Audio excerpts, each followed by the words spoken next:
Olá, meus alunos, tudo bem? Bom dia, boa tarde, boa noite, depende do horário que vocês vão ver o vídeo. Tô até esquecendo da máscara, né? A gente usa tanta máscara que nos esquecemos de retirar esse negócio aí. Seguinte, nós vamos estudar hoje sobre cobranças. Nós estamos na aula 27, na página 111. Eu lecionei essa aula algumas vezes, acho que 3 vezes já.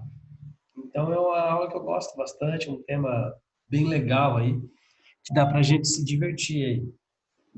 Pois bem, quem que gosta de ser cobrado, né? É uma coisa chata, tanto você ser cobrado como você cobrar alguém. Nós temos que ter um jogo de cintura muito bom para fazer isso com sutileza, para você não perder o cliente, né? Talvez se você for grosso, você vai perder o cliente. Às vezes a pessoa teve um deslize ali, não conseguiu pagar e ocorre alguns problemas, né? Pois bem, agora são 10 da manhã, estou aqui na Jumper gravando essa aula. O porquê eu sempre faço isso? Na parte da manhã ou da tarde, normalmente a internet é melhor. Eu dar essa aula para vocês no Zoom, exatamente às 19 horas, como combinado, sempre tem alguns imprevistos. Eu tenho outros afazeres, tenho outro trabalho, vocês sabem. Então, eu gravando ela no horário que eu estou bem tranquilo, eu tenho tempo, é mais fácil. Eu tenho dois trabalhos, na verdade, que é eu gravar a aula e eu dar o suporte para vocês às 19 horas. Então, eu tenho dois serviços aí, entendeu? E eu tô de férias do meu outro trabalho, né? Acabei de entrar de férias.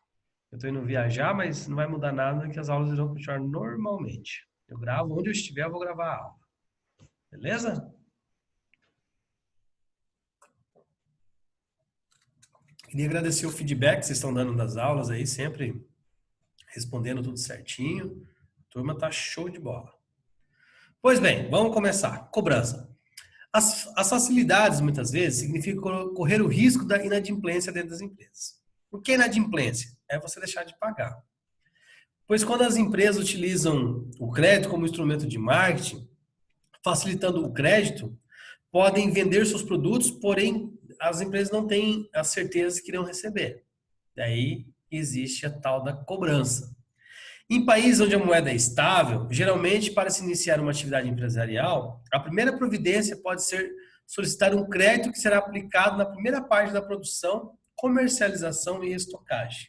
O Brasil é um país que hoje em dia nós temos uma moeda estável. Eu que sou um pouco mais velho que vocês, talvez o dobro da idade de vocês, tinha uma época que tinha o tal do URV, que tinha uma inflação tão grande que você não sabia quanto custava as coisas, tinha que calcular na hora.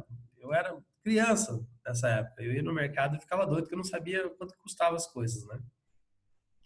Pois bem, o maior enfoque dessa aula no setor de administração é os cuidados que a gente tem para fazer essa cobrança. No jurídico, o enfoque dessa aula são os conceitos jurídicos nessa cobrança. Então, eu vou dar uma pincelada das duas coisas aqui. Eu vou mesclar as duas matérias que eu adoro aqui. Pois bem, quais os cuidados que nós temos ao realizar uma cobrança? É de direito do credor entrar com pedido de protesto para o título, o que envolve o devedor inadimplente, que pode, inclusive, ter seu nome escrito em serviço de proteção de crédito como SPC e Serasa. O que esse parágrafo quer dizer? Que é um direito da empresa cobrar. Também é um direito dela colocar esse cliente inadimplente nos cadastros de devedores, que é o Serasa e o SPC. SPC é Serviço de Proteção ao Crédito. E quais são os deveres do consumidor? Pagar a sua conta, né? Pois bem, também é um direito da empresa ela cobrar a dívida através de carta, telefonemas e até cobradores. Porém, esses direitos têm limitações. Não é a revelia que faz o que quer. Por exemplo, a pessoa está na igreja e vai lá um cobrador lá dentro cobrar ela. Isso pode expor ao ridículo, ao vexatório, assim, que não é legal. Em relação a isso, eu vou dar um exemplo meu particular, assim. Quando eu era um jovem gafanhoto novo, hein, eu trabalhava no escritório de advocacia, eu era estagiário. E o primeiro processo que eu peguei foi uma senhora que ela teve a água dela cortada e a vizinha dela que na verdade não pagou a água, não pagou a conta de água, né? E cortaram errado dela. Daí eu fiz uma ação de indenização por danos morais para essa senhora, né? Daí eu coloquei no processo que ela teve que tomar banho em outro lugar, ficou sem água para fazer as refeições dela, para poder lavar roupa, essas coisas que envolvem a água, né? E ela ficou 2 dias sem água.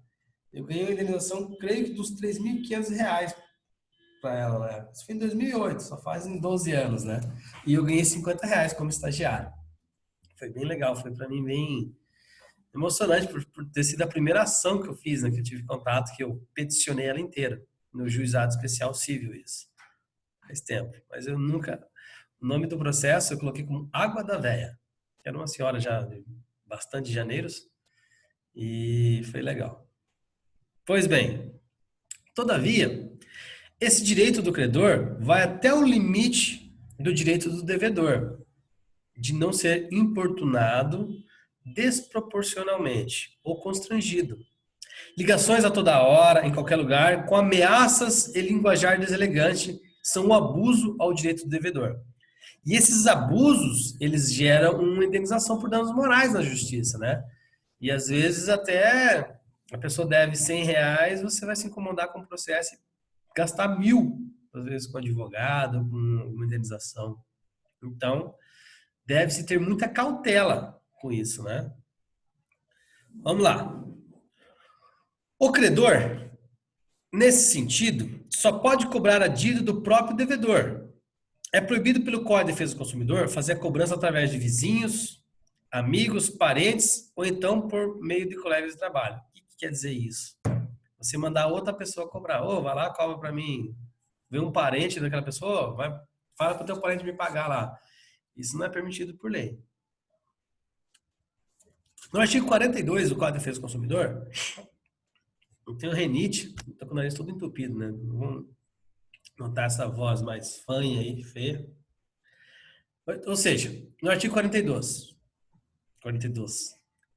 na cobrança de débitos, o consumidor inadimplente não será exposto ao ridículo, nem será submetido a qualquer tipo de constrangimento ou ameaça.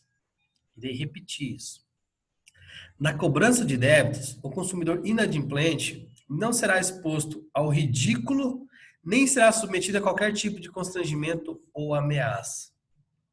Ou seja, se você ameaçar alguém, além dessa esfera civil que você está ferindo, tem a esfera penal a responder também, né?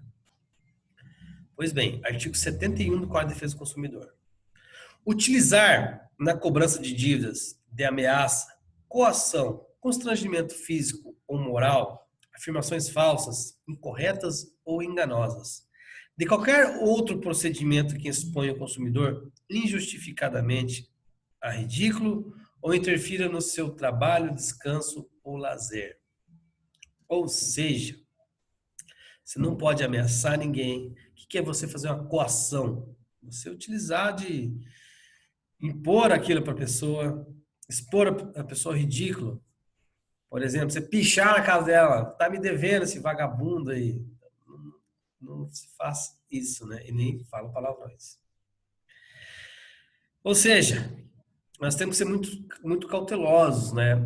A justiça do Brasil, ela é muito garantista e chata. Ela não pode nada, assim, tudo é restrito. Nós temos que ser muito cautelosos sempre. Pois bem, um dos métodos de cobrança que nós temos é a cobrança telefônica. E o que vem a ser a cobrança telefônica? É a pessoa ligar incomodando o outro. Pois bem, a cobrança ela deve ser positiva. Quando o falante utiliza-se da sua habilidade, não somente para cobrar, mas também para convidar o cliente a comparecer no estabelecimento para efetuar novas compras. E com isso, reforçar um vínculo entre o cliente e a empresa. Às vezes tem uma pessoa que ela é uma excelente compradora na loja, às vezes por um deslize ela não paga ali. Sei lá.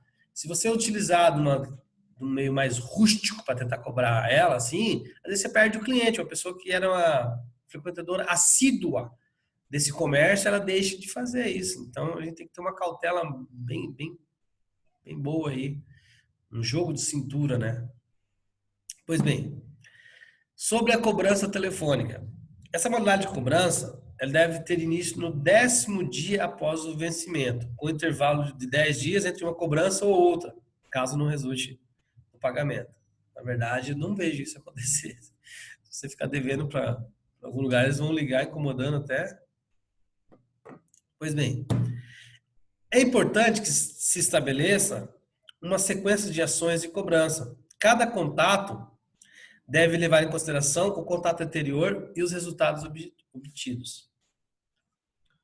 Os argumentos a serem utilizados deveriam ser estudados antecipadamente, ou seja, antes de você cobrar alguém, é interessante sempre fazer um rascunho do que você quer falar, do que você quer fazer, escrever ali, para ser bem light, tranquilo, sem ter paciência, né? Pois bem, para essa tarefa, o cobrador precisa estar à vontade, utilizar uma boa verbalização, argumentar com personalidade e decisão. Ou seja, você ser incisivo, mas não mal educado, né? Você ser uma pessoa light, correta, tranquila. Os argumentos a serem utilizados devem ser proporcionais à situação do atraso, né? Isso quer dizer, se essa dívida tem atraso aí uns 3 meses, já dá para ser um pouco mais incisivo, né?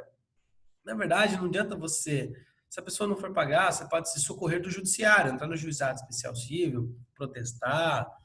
Esses são os meios corretos. Não adianta forçar essa cobrança que não vai obter resultado e às vezes você consegue um resultado negativo para você mesmo, né? Então, da cobrança por carta. Muito pouco existe isso hoje, está em desuso. As cobranças por carta devem ser iniciadas a partir do 15º dia de atraso e continuarem com intervalos de aproximadamente 10 dias entre a emissão de uma correspondência e a outra. Para cada atuação, deve ser utilizado um modelo de carta correspondente ao período do atraso. Pois bem, aqui tem um modelinho de frequência aqui. Pois bem, eu fiz uma dinâmica legal nessa aula, que eu dividi a turma em duas e eu fiz entre se cobrarem entre si, né? Um grupo de 2 pessoas. Aí. Foi bem legal, tive um resultado bacana sobre isso. Vamos dar uma olhada nos exercícios que vocês terão que fazer e me enviar. Se você estivesse inadimplente em alguma empresa, como gostaria de ser cobrado? Ou seja, o que eu quero na resposta número 1? Como que você queria que a pessoa ligasse para você? Como que ela teria que argumentar contigo? Como que seria isso? Como que... Ou seja, então você deve fazer o que você gostaria que fizesse contigo. Pense nisso sempre. Empatia, nós temos que ter. Quais são, número 2, quais são as principais habilidades que um profissional que realiza cobrança deve possuir? Ou seja, a pessoa deve ter um jogo de cintura, ela deve falar bem, pensar no que vai falar. Uma dica valiosa de ouro para isso é você fazer um rascunho do que você vai falar. Você escrevendo, você lê aquilo ali, é um meio de você organizar as ideias melhores e ser mais tranquilo, mais cauteloso aí. Número 3, por que as pessoas não gostam de ser cobradas? Eu acho que é por causa de um constrangimento, né? Rola um constrangimento e às vezes você está passando por uma dificuldade, alguma coisa, e não consegue cumprir com os seus compromissos, né? Quais são os principais erros que os cobradores cometem? Creio que seja não ter ética, sem paciência, não planejar essa cobrança, né? A gente tem que planejar tudo, ser sempre tranquilo, linear, beleza. Número 5. Se você fosse dono de uma empresa, como os seus clientes inadimplentes seriam cobrados? Agora que vocês viram essa aula aí, eu quero que vocês façam legal, né? Eles seriam induzidos a pagar aí com bastante educação, tranquilidade. Vocês teriam que respeitar o direito de todos, né? Os deveres. Então, seja bem tranquilo em relação a isso. Pois bem, gente, a grosso modo seria isso a aula de cobrança. Eu vou falar uma coisa que eu até ressaltei na última aula. Por exemplo, Você faz uma compra no Magazine Luiza, que é uma empresa que tem aqui em Santo Antônio do Sudoeste. Você compra lá um PlayStation 4 por R$ 1.000. E você não paga. E você usa de uma má fé, pensando assim, eu não vou pagar porque dá 5 anos caduca a dívida. Dá 2, 3 meses, você é cobrado com frequência, tem todos esses trâmites que nós estudamos agora. Pois bem, não foi pago e essa dívida foi para o Serasa e SPC. Você pensar que 5 anos caduca. O que caduca, na verdade, é a execução imediata desse título jurídico que tem aí. Mas a dívida, ela vai ser ad eterno o resto da vida. Ela vai prescrever judicialmente, mas ela sempre vai existir. Entenderam? Depois de 5 anos para você cobrar uma dívida, você tem que entrar com uma ação de conhecimento, uma ação monitória, para poder dar um ensejo ao título executivo. Para daí você fazer uma execução de sentença. Ou seja, é um complexo meio grande. Mas, assim, é uma má fé das pessoas. Ah, com 5 anos caduca a dívida. Não caduca. Caduca a pretensão de cobrança imediata ali, sem ter que argumentar o ensejo da dívida. Complexo? Não. É. Vou mostrar minha camiseta para vocês aqui, ó. O que a minha camiseta diz, ó? La roja de coca no es droga. Bolívia. Agora, eu gostava disso, de conversar com vocês na aula. Eu viajei para Bolívia 2 vezes, nas 2 situações eu fiquei lá 15 dias. País maravilhoso, muito alto, tem as cordilheiras, tem vários picos muito altos lá. E esses picos, até a cidade de La Paz está a mais de 4.000 metros de altura. Nós que não somos habituados na altitude, temos muita dor de cabeça lá. Chama-se o mal da altitude, o soroche. E a folha de coca para eles, se você mascar a folha de coca ou tomar um chá, melhora a sua circulação de oxigênio no cérebro, e não te dá essa dor de cabeça. Na verdade, a cocaína é outro processo com essa folha de coca. É um processo químico que extrai da folha da coca lá essa droga ilícita. Mas na Bolívia é uma cultura muito legal. Mesmo, por exemplo, se o uso, se fumar erva de chimarrão fosse te dar seu barato, fosse droga, várias pessoas não deixariam de tomar o chimarrão por causa disso, né? Então é uma cultura na Bolívia muito legal lá, tanto na Bolívia, no Peru lá. Esses países andinos aí tem muita história, muita cultura, um lugar muito rico para viajar. Assim. Eu fui 2 vezes, voltei deslumbrado.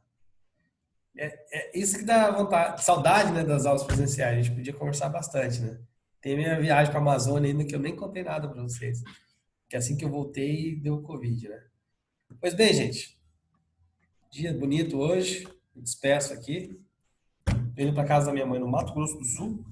Até às 7 horas eu tô lá. E de lá nós vamos continuar online aí. Pelo Meet. Aqui nós estamos no Zoom. Aí vocês assistem a aula aí tranquilo no YouTube. Qualquer dúvida que vocês tiverem, vocês podem me mandar pelo WhatsApp, no grupo, qualquer coisa aí. Beleza? Agradeço o feedback que vocês estão dando para mim aí. Vocês sempre estão resolvendo as questões. Todo mundo me manda um WhatsApp aí. Valeu, gente. Muito obrigado, tá? Vocês me enchem de orgulho em relação a isso. Um grande abraço mesmo.